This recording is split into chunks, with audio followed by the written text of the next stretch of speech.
Pemimpin itu harus memberikan optimisme kepada rakyatnya. Perasaan ini harus sama. Kita harus ngerti ini. Jangan biasa-biasa saja. Jangan linier. Jangan menganggap ini norma.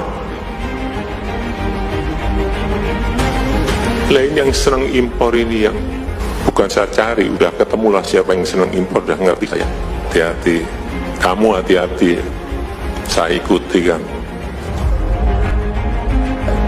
Saya jengkelnya di situ. Ini apa nggak punya perasaan? Suasana krisis. Di area ini kalau masih ada yang main-main, saya gigit sendiri. Lewat cara saya. Entah langkah-langkah politik, entah langkah-langkah kepemerintahan akan saya buka. Langkah apapun yang ekstraordinari akan saya lakukan. Bisa aja membubarkan lembaga, bisa aja reshuffle, asal untuk rakyat, asal untuk negara. Saya pertaruhkan reputasi politik saya. Joko Widodo, Presiden kalem dan berbahaya. Saya juga tidak akan memberikan toleransi kepada aparat hukum yang kerjaannya hanya menakut-nakuti dan mengganggu inovasi, yang kerjaannya justru memeras birokrat dan pejabat. Saya akan perintahkan nanti entah ke Kapolri, entah ke Pak Jaksa Agung, tolong cek langsung, copot, pecat, itu aja udah.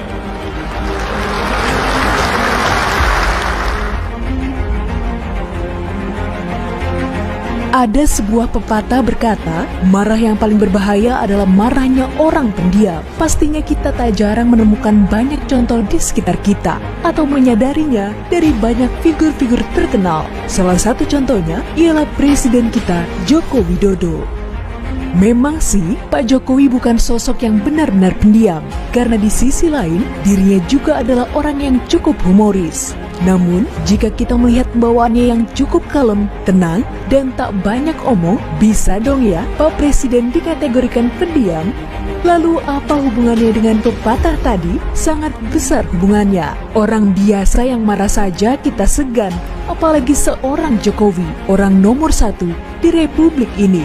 Tapi marahnya Jokowi adalah sebuah strategi yang bagus. Jokowi lebih kalem, namun berbahaya juga. Marahnya Jokowi hanya di saat-saat genting.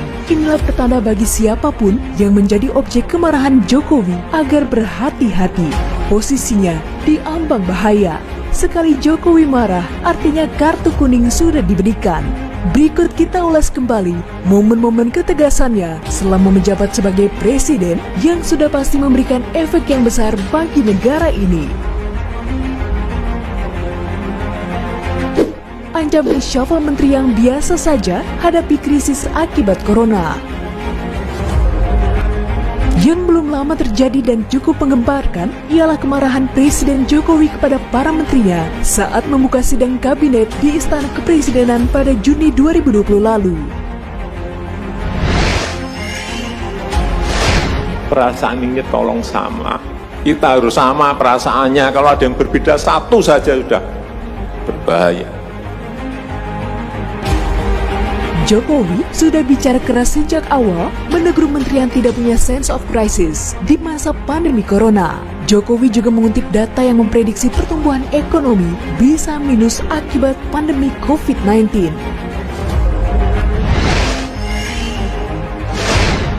Growth, pertumbuhan ekonomi dunia terkontraksi 6 bisa sampai ke 7,6%. 6 sampai 7,6% minus. Bank Dunia menyampaikan bisa minus 5%.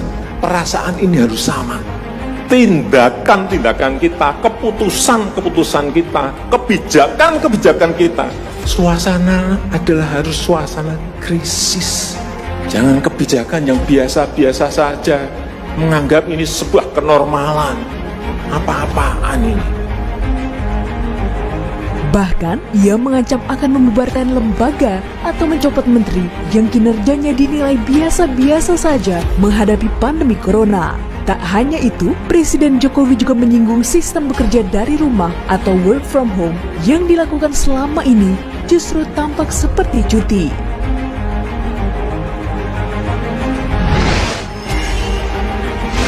Dan saya membuka yang namanya langkah, entah langkah-langkah politik, entah langkah-langkah kepemerintahan akan saya buka. Langkah apapun yang ekstraordinari akan saya lakukan. Untuk 267 juta rakyat kita, untuk negara. Bisa aja membubarkan lembaga, bisa aja reshuffle, udah kepikiran kemana-mana saya. Jengkelnya Jokowi karena tak satupun kilang minyak dibangun.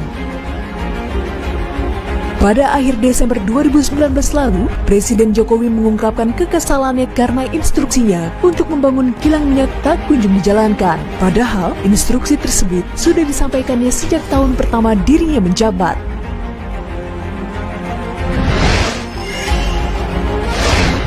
Sehingga saya sampaikan, sebetulnya saya pelantikan, habis pelantikan yang pertama itu saya minta kilang ini segera dibangun.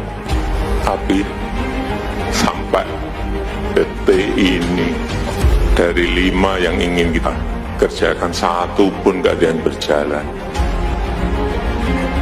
Untuk itu, dalam pembangunan kilang minyak kali ini, dirinya menugaskan Kapolri, Jaksa Agung, hingga KPK untuk turut membantunya mengawasi pembangunan kilang minyak.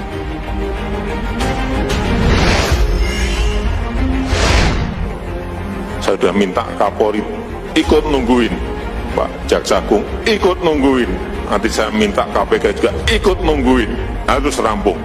Pekerjaan besar ini harus rampung.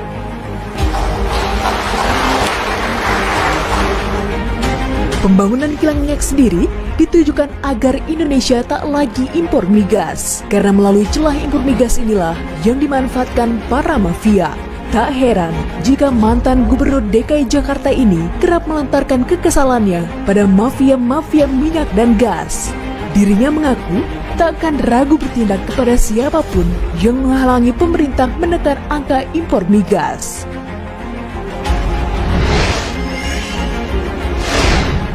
Lah ini yang senang impor ini yang bukan saya cari, udah ketemulah siapa yang senang impor, udah ngerti saya. Hanya perlu saya ingatkan bolak-balik, hati-hati. Kamu hati-hati, saya ikuti kan. Jokowi kesal dituduh PKI. Dalam sebuah sambutannya di acara Konvensi Nasional Gelang Kemajuan 2018, Presiden Jokowi menumpahkan curahan hatinya terkait isu PKI yang selalu dikaitkan dengan dirinya.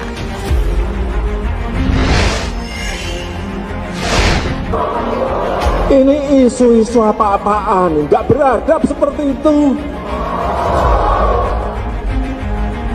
Bagaimana tidak kesal pada tahun 1965 ketika PKI dibubarkan, dirinya baru berumur 3 tahun. Jelas saja, tuduhan-tuduhan yang dilancarkan pada Jokowi kerap tidak masuk akal. Salah satunya, ya tuduhan bahwa dirinya adalah aktivis PKI. Ganti lagi isu PKI.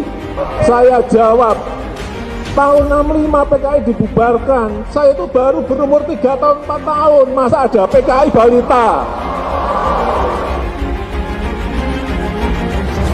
Ingatkan kepala daerah jangan banyak membuat peraturan. Dalam pembukaan Rapat Koordinasi Nasional Indonesia Maju, pemerintah pusat dan Forkopimda pada 2019 lalu, Presiden Jokowi secara lantang dengan tatapan yang tegas meminta kepada kepala-kepala daerah untuk tidak terus-terusan membuat peraturan daerah.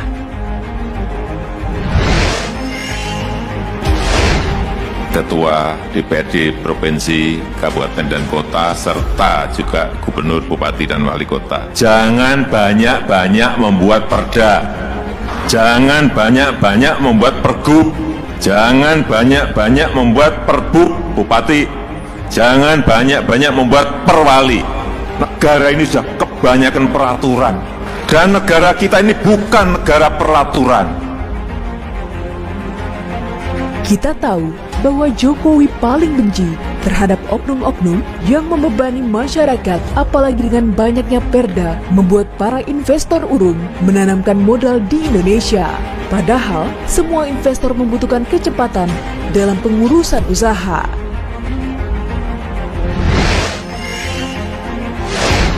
Hati-hati stop itu udah. Dikit-dikit diatur, dikit diatur. Akhirnya apa? Kecepatan kita dalam bergerak, kecepatan kita dalam memutuskan terhadap perubahan-perubahan yang ada menjadi tidak cepat. Pada sekarang negara sebesar apapun pengennya fleksibel, cepat merespons setiap perubahan. Jokowi marah karena Indonesia disebut akan bubar pada 2030. Mereka sudah bikin kajian-kajian di mana Republik Indonesia sudah dinyatakan tidak ada lagi tahun 2030. Boom! Mereka ramalkan kita ini bubar. Masih ingat dengan pernyataan Prabowo yang menyebut bahwa Indonesia akan bubar pada tahun 2030? Ternyata dibalas Jokowi loh. Dengan menggebu-gebu, Jokowi mengungkapkan bahwa pemimpin harus berada di depan saat rintangan datang dan bukan menyebarkan pesimisme.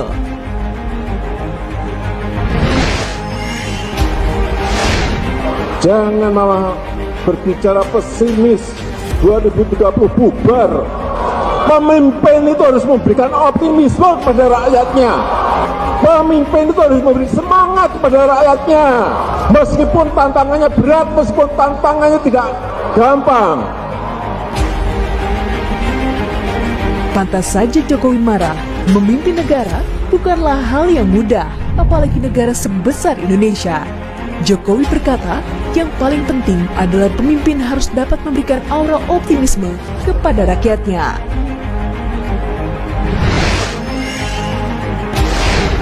Memang mungkin ada yang banyak berbicara sekarang kita pahit, nggak apa-apa pahit. Memang mungkin kita susah nggak apa-apa.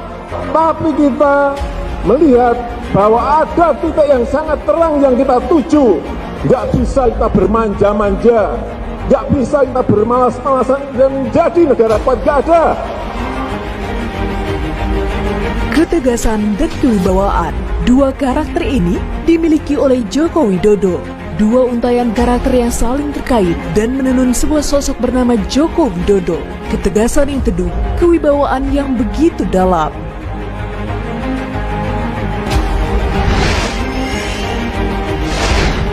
Asal untuk rakyat, asal untuk negara. Saya pertaruhkan reputasi politik saya